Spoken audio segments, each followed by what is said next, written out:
Cette fois, le mot est lâché. Réquisition, c'est Elisabeth Borne qui l'a annoncé tout à l'heure à l'Assemblée nationale. Le gouvernement appelle à la responsabilité pour dialoguer.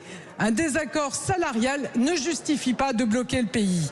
Refuser de discuter, c'est faire des Français les victimes d'une absence de dialogue. Des accords sont possibles. Il y a d'ailleurs eu un accord majoritaire signé hier chez Esso. Dès lors, j'ai demandé au préfet d'engager, comme le permet la loi, la procédure de réquisition des personnels indispensables au fonctionnement des dépôts de cette entreprise.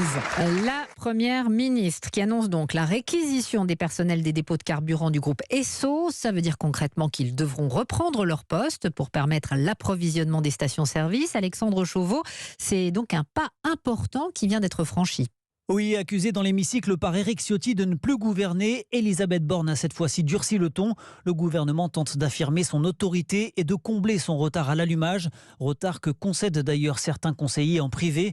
Selon nos informations, plusieurs préfets avaient en effet proposé dès la semaine dernière de réquisitionner les raffineries en grève sans recevoir de réponse positive. Alors concrètement, les salariés de 2 des 3 dépôts du groupe Esso sont concernés, ce qui signifie qu'en cas de refus de retourner au travail, ils s'exposent à une peine pouvant aller jusqu'à 6 mois d'emprisonnement et 10 000 € d'amende.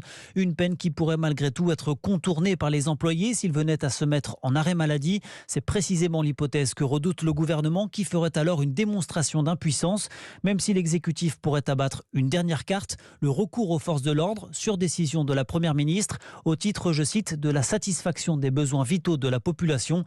La CGT a de son côté d'ores et déjà annoncé qu'elle saisirait la justice pour une démarche qu'elle juge illégale. Alexandre Chauveau. Ces réquisitions concernent donc 2 dépôts, Fos-sur-Mer dans les Bouches-du-Rhône et Notre-Dame de Gravenchon en Seine-Maritime.